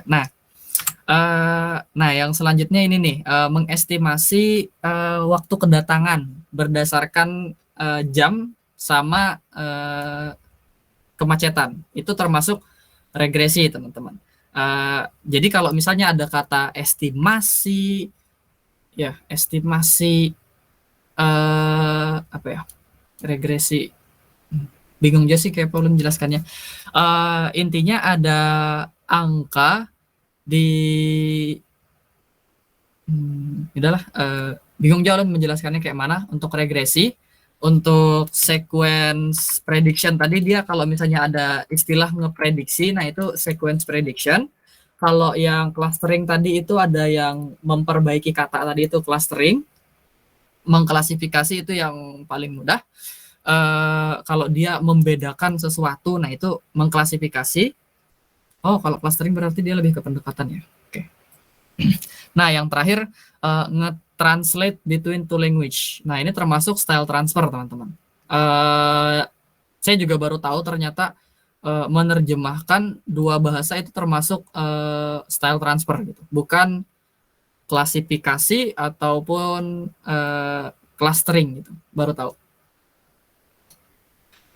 Untuk oke. Kayaknya cukup sampai di sini. Ada yang mau nge-review lagi terkait 5 pembahasan tadi, kecuali yang nomor 5 kayaknya kita nggak bisa. Dari nomor 1 ada yang mau bantu nge-review ulang? Atau ini mau jadi tugas? Tapi enggak sih. Jangan ada tugas, ngerepotin. Ngerepotin saya, ngerepotin buat ngoreksi juga. Nah, apa sih machine learning itu? Ada yang mau bantu menjelaskan lagi? Atau kita tebak aja, kita tunjuk aja kali ya. Tadi Salsa udah, selanjutnya pengen Oling deh. Halo Oling? Ya udah pada lu. Aman kok, enggak ada yang salah. Apa sih machine learning itu? Oling bisa. Oh, mic-nya bermasalah ya. Oke, bisa ditulis aja di ini. Ada yang lain? Muhammad Rafi misalnya? Atau Muhammad Fikri? AFK ya. Paling masih hidup. Arya dah. Arya boleh Arya.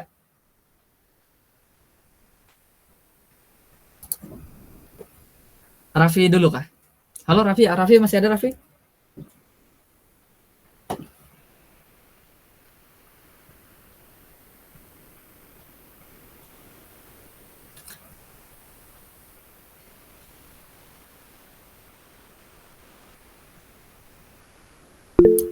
Oh, oke, ada Gina. Gina Resen. Silakan Gina. Baik. Sebelumnya minta maaf, Ulun mungkin kayak kurang bisa membahasakannya. Ulun paham tapi kurang bisa menjelaskannya. Menurut pandangan Ulun aja. Dari pandangan Ulun aja, machine learning itu kayak kita mengajarkan mesin gimana caranya buat bisa bukan mengklasifikasikan juga sih, kayak mengetahui gitu loh Bang, kayak lebih tahu, oh ternyata ini nih gambar anjing loh, ini nih gambar Monas loh gitu. Jadi kita tuh mau mengajarkannya gitu dengan cara apa? Tadi kan udah dikatakan kayak bahwa ada data, ini data-datanya nanti mesin itu kayak belajar gitu melalui machine learning. Oke. Itu aja Thank Bang. you. Oke, makasih Gina. Ada yang mau menambahkan lagi kah? Apa itu machine learning? Thank you Gina. Tadi jawabannya tepat sudah. Benar Gina. Apa ya?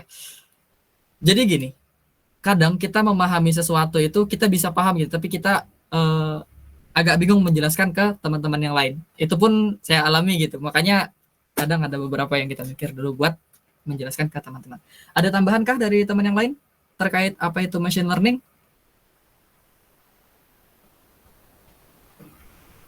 Kalau nggak ada, kita lanjut ke pertanyaan selanjutnya. Oh ya, intinya tadi benar, machine learning itu adalah bagaimana cara kita mengajarkan sesuatu ke mesin menggunakan data. Oke. Pertanyaan kedua, perbedaan machine learning sama rule based machine learning programming sama rule based programming. Oke. Ada yang mau lagi untuk ini menyampaikan? Atau kita tunjuk lagi?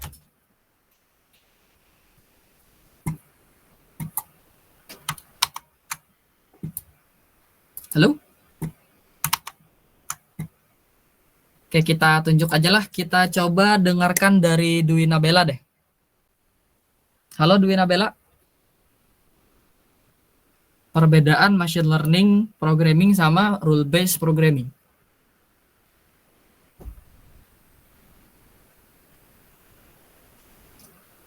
Halo Dwi Nabela. Oke, Aulia Rahman ada?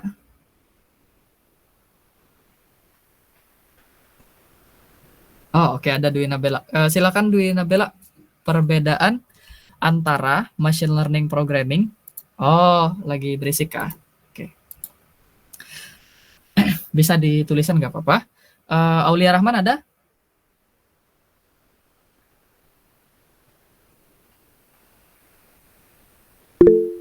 Oke, Salsa Maulidina, silakan. Ulun izin menjawab, tapi berdasarkan pemahaman Ulun kalah. Gak apa-apa, semua ini berdasarkan pemahaman teman-teman. Kalau machine learning tadi itu kan sistem yang belajar dari data-data yang diberikan. Sedangkan kalau rule based system tadi sesuai namanya rule, jadi itu ada apanya sih? Ada aturan. Ya, ada aturannya. Misalnya kayak pengkondisian if, kayak kalau A maka lakukan apa, kayak gitu. Tapi kalau sedangkan machine learning itu nggak ada aturan, cuma dia menganalisis sendiri dari data-data yang diberikan. Itu sih Kak. Oke, terima kasih Salsa.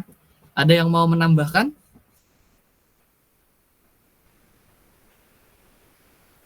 Oke, kayaknya nggak ada. Benar, perbedaan antara jangan bener deh. Sama dengan yang saya pahami, machine learning bedanya sama rule based, di mana machine learning kita memanfaatkan data, dan setelah data itu ada maka akan jadi yang namanya sebenarnya ada tambahan gitu kayak aturan gitu. Jadi tapi dia berdasarkan data. Kalau rule based itu dia bikin aturan dulu. Jadi ada semacam apa ya, inputnya itu data, hasilnya adalah aturan. Sedangkan si rule base itu inputnya adalah aturan, hasilnya adalah hasil. Nah, lupakan saja. Kita lanjut ke pembahasan selanjutnya. Contoh implementasi dari machine learning. Ada yang mau bantu jelaskan? Mau mereview kembali?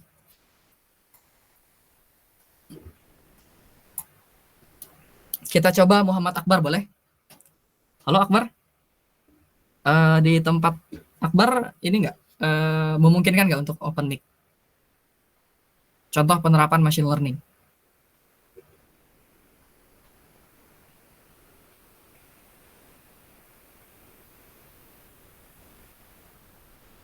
Oh oke. Atau Jida pengen atau ada yang mau angkat tangan, bisa raise hand untuk menjelaskan contoh pemanfaatan machine learning. Siapapun. Zesha boleh deh, Zesha masih ada. Wah, prediksi pemenang Piala Dunia. Wah, bisa. Itu salah satu contohnya juga boleh. Berdasarkan misalnya jumlah total gol ya kan, atau berdasarkan statistik setiap pertandingan. Bisa. Ya benar, bisa tuh berdasarkan statistik setiap pertandingan siapa yang akan jadi juara Piala Dunia. Oke, ada contoh lain? Bisa di spam di chat juga Pak. Kalau prediksi pakai gurita itu termasuk judi, teman-teman.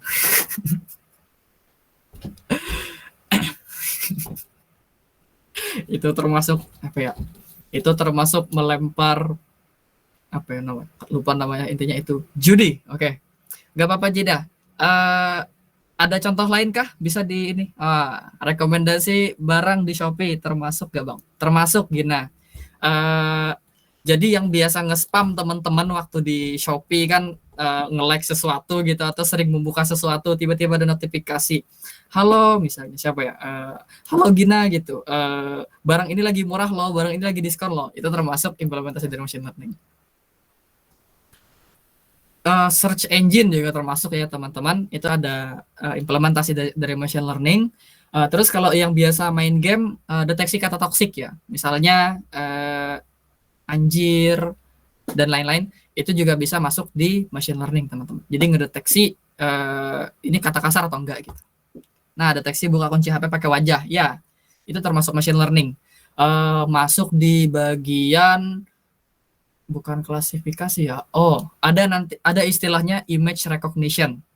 Fingerprint juga itu termasuk image recognition ya. Oh enggak. Kalau fingerprint itu berarti ini kan ada polanya ya tangan kita. Nah, makanya kalau waktu apa ya? Dulu waktu kita mengaktifkan fingerprint itu kan ada tuh disuruh dari berbagai sudut. Atas, bawah, kiri, kanan gitu. Nah, itu. Oke. Speech recognition di translate. Ya, itu termasuk machine learning juga. Pertanyaan selanjutnya. I versus ML versus deep learning. Ya, kecerdasan buatan. Perbedaan antara kecerdasan buatan, machine learning, dan deep learning. Ada yang mau bantu jelaskan lagi? Bisa raise hand? Atau langsung open mic? Atau mau di chat, nggak apa-apa? AI itu seperti apa? Machine learning itu seperti apa? Dan deep learning itu seperti apa?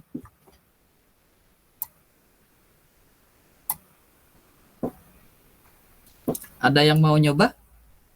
Atau Arya mau nyoba, Arya? Atau Salsabila Sipa boleh?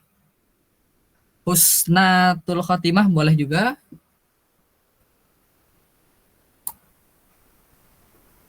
Oke, silakan Basir. Mungkin kalau dari Ulun AI itu lebih cakupannya lebih luas dari machine learning. Mana AI itu lebih ke disiplin ilmu yang membahas tentang apa? Bukan mesin sih, lebih ke apa ya? Ya lebih ke ya nggak apa-apa, santai. Komputer itu bisa berpikir seperti manusia gitu. Ya, komputer bisa Terus berpikir kalau machine learning itu bagian dari AI, yang mana komputer itu bisa belajar untuk belajar dari data gitu, terus train model dan production tadi kan. Nah terus untuk deep learning ini kurang tahu sih, tapi yang pasti itu bagian dari machine learning dan salah satu contohnya itu yang ada di neural network gitu. Oke. Terima kasih Bashir. Ya, jadi AI itu lebih ke bagaimana cara satu komputer gitu atau satu teknologi itu mendekati kecerdasan manusia. Terus machine learning bagaimana kita membuat satu data di mana nanti jadi model ya berdasarkan data gitu. Terus deep learning itu salah satu contohnya adalah neural network. Nah, untuk deep learning mungkin bisa jadi catatan teman-teman juga, biasanya perbedaannya itu ada di data, teman-teman. Jumlah datanya itu semakin banyak, nah itu bisa kita sebut sebagai deep learning. Misalnya 1 juta data mungkin, atau 1 miliar data. Nah itu bisa disebut deep learning. Kayak gitu. Oke, sejarah machine learning kita tadi nggak bahas ya, karena mungkin ada sih di Wikipedia gitu. Tapi ya kita bahas. Terus tipe machine learning. Nah, tadi kan kita tuh banyak tuh beberapa ada beda jawaban. Ada yang bisa menjelaskan nggak apa sih klasifikasi, apa sih clustering gitu, apa sih regresi, apa sih sequence prediction, apa sih style transfer. Ada yang mau nyoba? Nggak apa-apa, contoh satu aja nggak apa-apa. Oh, kalau klasifikasi seperti ini gitu. Silakan. Oke, silakan Gina. Mau ngambil contoh yang mana? Mau ngambil yang klasifikasi aja Bang, lebih mudah. Oke, silakan. Untuk klasifikasi itu lebih kayak ke dia membedakan gitu. Bagaimana masuk ke, misalnya ada 2 tipe gitu kan. Jadi si mesinnya ini anggapannya si komputernya ini bakal membedakan kayak oh ini bakal masuk klasifikasi yang ini gitu. Ini masuk klasifikasi yang ini gitu. Jadi makanya namanya disebut sebagai classification atau klasifikasi. Seperti itu, Bang. Oke, thank you Gina. Nah, masih ada 1, 2, 3, 4. Ada 4 lagi nih. Clustering, regression, sequence, sama style transfer. Oke. Ada yang mau nyoba? Rasain aja nggak apa-apa, atau langsung open mic nggak masalah.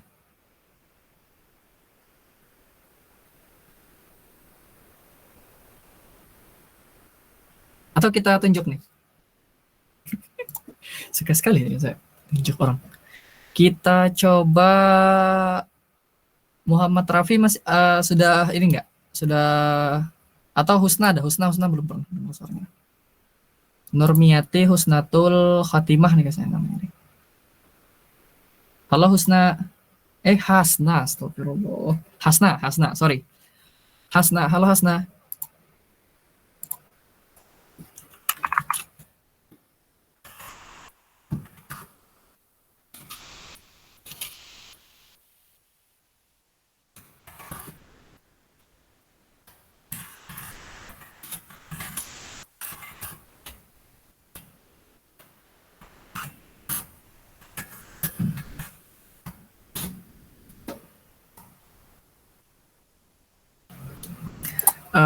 Halo Hasna? Hasna ada?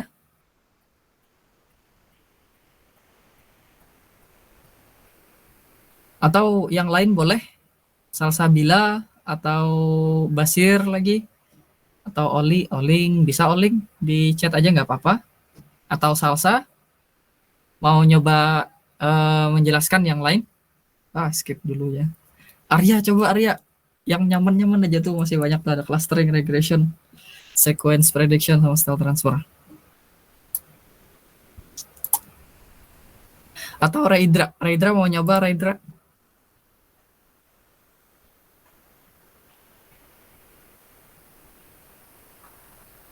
Bisa Bang.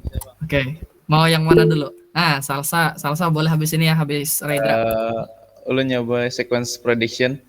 Oke. Jadi sequence prediction itu di mana si machine learning-nya ini memprediksi berdasarkan dengan pencarian-pencarian sebelumnya dari user gitu, Bang. Itu yang ulun tangkap. Terima kasih. Oke. Thank you, Redra. Nah, jadi sequence prediction tadi benar, dia menebak kalau lebih ininya itu kayak gini teman-teman. Dia menebak apa yang akan terjadi selanjutnya, semacam ramal gitu juga, berdasarkan data sebelumnya. Nah, jadi contohnya kita bisa pakai sequence prediction itu untuk tapi jangan dilakukan ya, menebak angka togel misalnya. Itu bisa, Pak. Jadi misalnya minggu lalu angka togel yang keluar ini gitu. Nah, kira-kira ditebak berikutnya ini kemungkinan angka yang keluar apa gitu. Mungkin bisa digunakan seperti itu, tapi kita nggak tahu ya. Terus juga bisa kita nebak harga saham, bisa. Dulu kan ada tuh yang binary option dan lain-lain. Itu tuh sebenarnya untuk untuk orang-orang yang biasa ngikut. Ada kan dulu tuh beli saham berdasarkan AI mesin gitu katanya. Nah, itu termasuk sequence prediction. Oke, tadi Salsa raise hand, silakan Salsa. Tersisa clustering, regression sama style transfer. Yang clustering, Bang. Oke, silakan. Jadi clustering itu cara machine learning itu membagi-bagi data ke dalam beberapa cluster atau ke dalam beberapa grup. Jadi data yang dikelompokkan dalam satu grup itu mungkin memiliki kesamaan, jadi dia dikelompokkan jadi satu, dan yang nggak memiliki kesamaan ditaruh di grup lainnya. Itu kan. Oke. Thank you, Salsa. Nah, jadi kata kuncinya tadi grup ya, teman-teman. Wah, oke. Statistika. Nah, ini ada nih dari Andri juga tambahan. Ini kayaknya regresi ya. Regresi itu metode menghubungkan sebab akibat antara variabel. Jadi mungkin semakin panjang, PW apa PW? Semakin kuat PW ya. Oh, password. Nah, iya. PW password. Oke. Nah, itu untuk regresi ya, teman-teman. Jadi dia menentukan hubungan sebab akibat antar variabel. Ulun sendiri pun kurang mengerti, tapi ini bisa jadi patokan teman-teman. Jadi kata kuncinya itu hubungan sebab akibat antar variabel. Oke. Nah, sisa style transfer. Ada yang mau nyoba style transfer? Perasaan style transfer itu termasuk nyaman deh. Oke, ada yang mau nyoba untuk style transfer, teman-teman?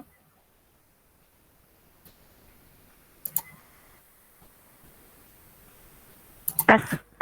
Oke, silakan. Kalau dari Ulun kayaknya style transfer ini lebih ke arah menggenerate itu loh. Ini Ulun lebih ke contohnya lebih kayak yang kayak Jerpian tadi sebelumnya. Yang ini gambar yang lain, habis itu digabung jadi satu dengan jadi suatu sebuah objek yang baru, tapi itu masih dalam satu kesatuan yang dua buting tadi itu digabung, itulah intinya. Kata kuncinya menurut Ulun yang style transfer itu sih. Oke, terima kasih Salsabila.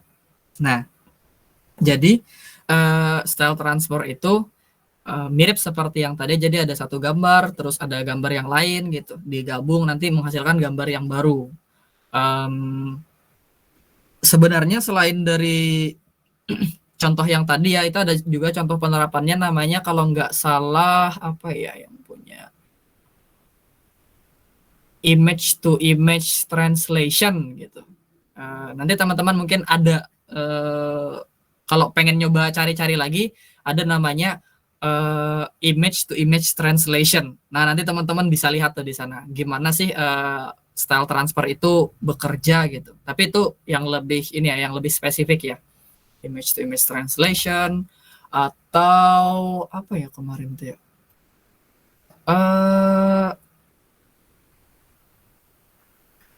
Generative Adversarial Network ya, GAN. Nah, itu nanti ada juga kalau teman-teman pengen lebih mendalami tentang itu. Oke. habis teman-teman pembahasan kita di pertemuan pertama. Ternyata ini makan waktu hampir 2 jam ya teman-teman. Ya, ulun juga baru realize gitu, baru sadar 2 jam ini habis. Mungkin teman-teman udah pada kebakar juga kepalanya. Semoga enggak ya. Sampai sini ada pertanyaan teman-teman?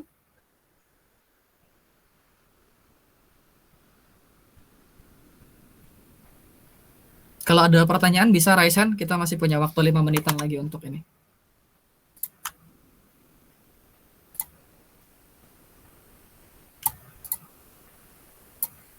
Halo? Di chat boleh atau di... Oke, silahkan. Open mic aja, Kina.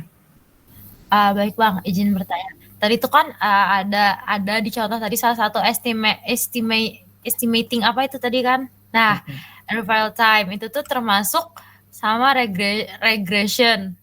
Terus kan prediction itu termasuk di sequence prediction. Nah, estimating itu kan anggapannya hampir sama tuh Bang sama prediksi. Anggapannya kayak ngeprediksi, tapi berdasarkan pertimbangan-pertimbangan tertentu kayak segini dia bakal datang segini gitu. Dia bakal terlambat segini gitu waktunya. Gitu gimana Bang maksud kayak gimana ya? Itu gimana membedakannya gitu, estimating sama prediction yang hampir sama gitu. Oh, ya, estimating real time based on time of the day and traffic itu bisa termasuk regresi, bisa juga termasuk prediksi ya. Cara membedakannya sendiri dari ulun pribadi nggak tahu, ya, kurang tahu. Tapi mungkin bisa kita ambil itu adalah yang hubungan sebab akibat tadi. Nah, di sini kan sebabnya itu adalah waktunya jam berapa dia berangkat sama kondisi lalu lintas saat itu, kayak gitu. Mungkin bisa dari sana kali ya. Ya juga sih, itu bisa juga masuk ke sequence prediction. Kalau prediction itu lebih ke ini Gina.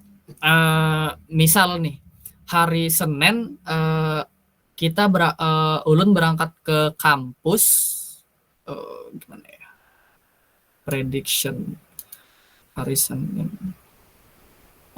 Kayak gini nih, misal hari Senin kita berangkat ke kampus itu jam 8. Hari Selasa kita berangkat, hari Senin Minggu ini, terus Senin Minggu depan kita berangkat ke kampus itu jam 8:02.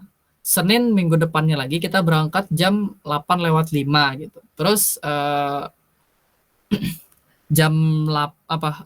minggu berikutnya lagi kita berangkat jam 8, terus minggu berikutnya lagi jam 7. Nah, nanti dia baru bisa memprediksi. Kira-kira seperti itu.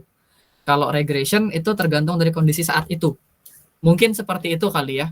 Kalau contoh lain itu yang bisa ulun kasih itu untuk yang prediksi itu kayak gini. Misal hari ini ketinggian air, tinggi muka air itu 5 cm misalnya. Nangkep kan sih tinggi muka air, tiba-tiba membahas tinggi muka air gitu. Misal di kolam misal teman-teman punya kolam gitu ya kan. Terus tinggi muka air saat hari ini adalah 5 cm gitu. Terus besok 10 cm gitu. Terus besok 8 cm, besoknya lagi 7 cm. Nah, nanti dia akan menebak kalau besok kira-kira tinggi muka airnya berapa gitu. Nah, mungkin itu sih untuk perbedaan antara regresi sama prediksi. Kira-kira jelas lah. Maaf lah, bukan kada jelas. Gimana Gina, membantu lah. Inggi, sudah cukup jelas. Ulun coba memahami jawaban. Oke, sorry ya. Ulun pribadi pun untuk memahaminya tuh kadang bisa ngebelibet gitu. Oke. Ada pertanyaan lain lagi kah?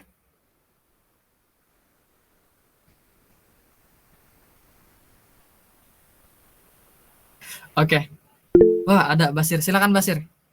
Ini pertanyaan terakhir ya. Oke. Mungkin kalau dari ulun mau nanya atau apa? Ini kan ulun agak miskonsepsi dikit kan tentang model. Nah, model itu tuh apakah merupakan tipe dari machine learning atau bukan? Oh, oke. Silakan Salsa bilang nggak apa-apa. Model, sepemahaman dulu lah, model itu sesuatu yang ada di dalam machine learning itu, teman-teman. Nah, jadi contohnya agak bingung sih kalau misalnya dimasukin ke program bisa.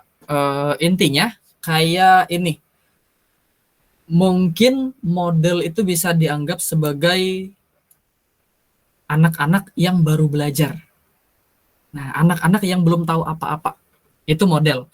Nah, terus si anak ini kita ajarin sesuatu. Tak, kita ajarin misalnya ini gambar anjing, ini gambar kucing, ini gambar wortel, dan lain-lain. Kayak gitu. Jadi si model ini adalah si anak kecil tadi. Nah, nanti si model ini dia akan mengetahui atau membedakan mana gambar anjing, mana gambar kucing setelah kita ajarin. Nah, jadi si model ini si anak kecil ini tadi. Kayaknya itu sih sepemahaman dulu. Kira-kira masuklah Basir. Atau ada Basir punya pemahaman lain, boleh, nggak apa-apa.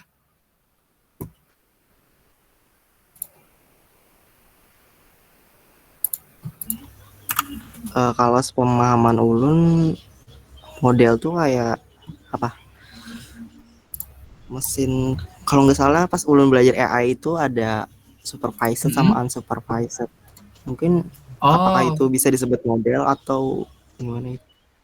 Wait. Kita cari dulu lah. Rasanya ada pernah ini.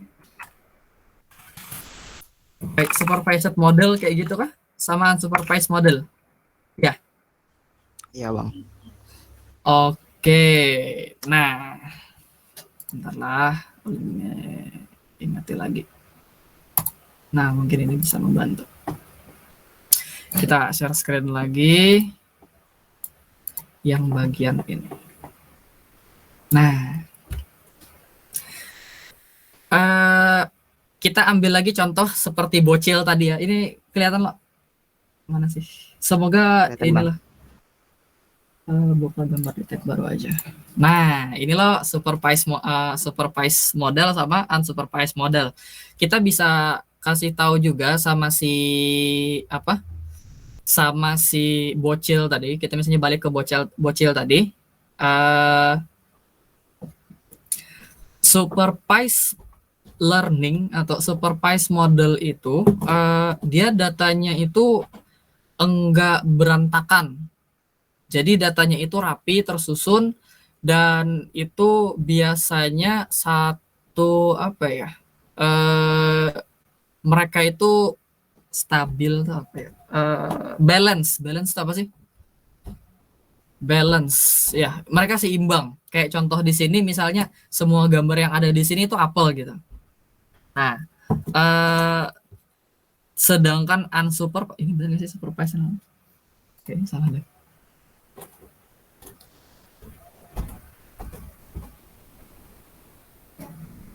Wait ya, unsupervised coba. Unsupervised. Oh ya benar-benar. Nah, ya benar berarti ini.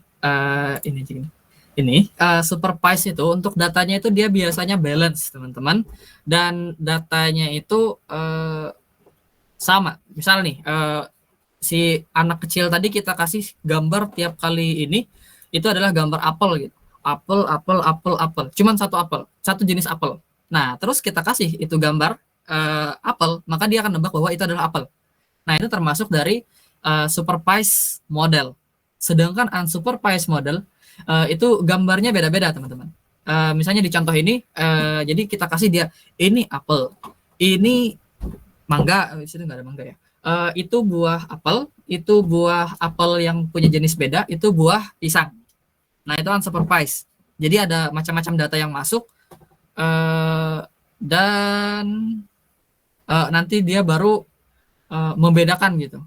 oh ini ternyata mirip apa? Ini mirip buah yang pertama gitu, ini mirip buah yang kedua, ini mirip buah yang ketiga. Kira-kira seperti itu.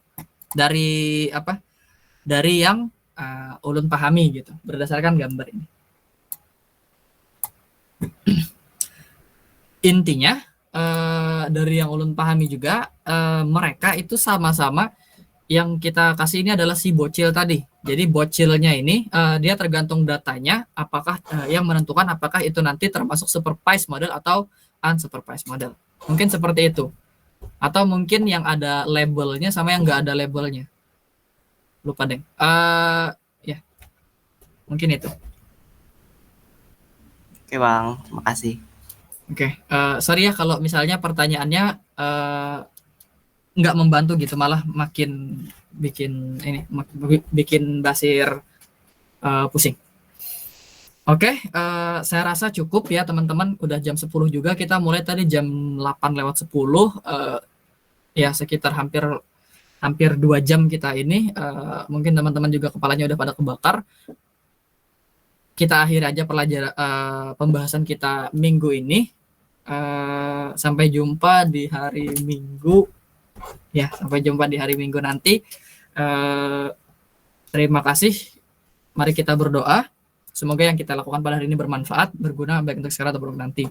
Berdoa dimulai. Subhanakallahumma wa bihamdika asyhadu an la ilaha illa anta. Tidak ada kata cukup untuk berdoa. Berdoa dapat dilanjutkan di lain kesempatan. Saya akhiri. Assalamualaikum warahmatullahi wabarakatuh. Selamat malam teman-teman. Mau foto lagi kah? Siapa yang bertahan sampai akhir? Kabari event test. Waalaikumsalam warahmatullahi wabarakatuh. Oh iya. Yo, makasih juga. Ya, satu lagi teman-teman. Minta tolong teman-teman buat daftar untuk Gina angkatan berapa sih? Salsa juga. Lu angkatan 2021. 21 loh. Nah, Nih. 20 sama 19-20. Angkatan 20 sama 21, ulun pribadi menyarankan untuk ikut info session Bangkit karena akan ada kejutan di Bangkit info session tersebut. Salah satunya untuk teman-teman dari angkatan 2021. Ya, itu sih. Bisa daftar teman-teman di event itu ya, event apa? Info session Bangkit. Ada di atas. Itu aja sih dari ulun. Terima kasih. Bagi teman-teman yang pengen istirahat, silakan istirahat, nggak apa-apa. Untuk recordnya bisa dimatikan aja, Bang.